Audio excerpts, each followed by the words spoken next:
Hi అండి. ఎలా ఉన్నారు? Welcome to cook with me. ఇవాల్టి స్పెషల్ చక్కెర పొంగలి. ఇక పర్ఫెక్ట్‌గా చక్కెర పొంగలి ఎలా తయారు చేసుకోవాలో ఇప్పుడు చూద్దాం. స్టవ్ మీద మందంగా ఉన్న గిన్నెను పెట్టి 2 స్పూన్ల నెయ్యి వేసి వేడి చేయాలి. నెయ్యి హీట్ అయ్యాక జీడిపప్పు, కిస్మిస్‌లను కూడా వేసి గోల్డెన్ కలర్ వచ్చేంత వరకు లో ఫ్లేమ్‌లోనే వేయించుకోవాలి. వేయించుకున్న జీడిపప్పు, కిస్మిస్‌లను ఒక చిన్న గిన్నెలోకి తీసుకోవాలి.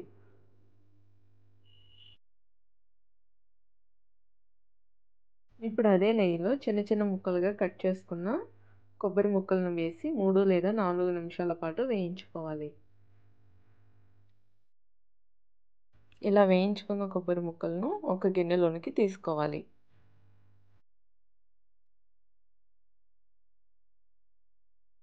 ఇప్పుడు బియ్యం ఇంకా పెసరపప్పు 2 సమానంగా ఒక కప్పు వరకు తీసుకొని శుభ్రంగా కడిగి నెయ్యిలో వేసి 2 నిమిషాల పాటు వేయించుకోవాలి.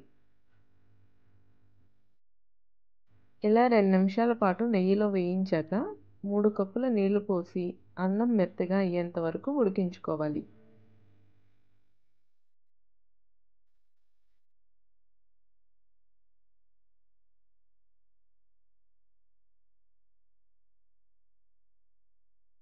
ఇప్పుడు ఒకసారి చూద్దాం రైస్ ఉడికిందా లేదా అనేది. చూడండి రైస్ ఇంకా పెసరపప్పు కూడా బాగా మెత్తగా ఉడికాయి. పలుకన్నది లేకుండా బాగా ఉడికిన తర్వాత మాత్రమే పంచదార వేసుకోవాలి. నేనిక్కడ అరకప్పు పంచదార తీసుకున్నాను. హాఫ్ కప్ షుగర్ వేసి బాగా కలుపుకోవాలి.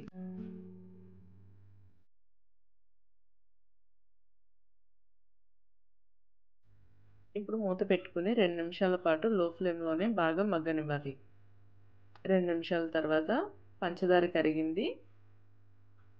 సో, ఇప్పుడు వేయించుకున్న కొబ్బరి ముక్కలు, జీడిపప్పు, కిస్మిస్‌లను వేసుకోవాలి. అలానే కొద్దిగా యాలకుల పొడి కూడా వేసుకొని బాగా కలుపుకోవాలి. మళ్ళీ 2 నిమిషాల పాటు మూత పెట్టి మగ్గనివ్వాలి. ఇప్పుడు చివరగా ఒక స్పూన్ నెయ్యి వేసుకొని బాగా కలుపుకోవాలి. ఇప్పుడు స్టవ్ ఆఫ్ చేసి మూత పెట్టి 2 నిమిషాల పాటు అలా వదిలేయాలి.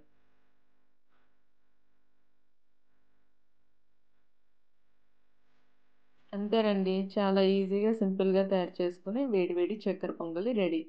మీకు ఈ వీడియో నచ్చితే లైక్ చేయండి, షేర్ చేయండి, అలాగే ఛానల్‌ని సబ్స్క్రైబ్ చేయండి. Thank you.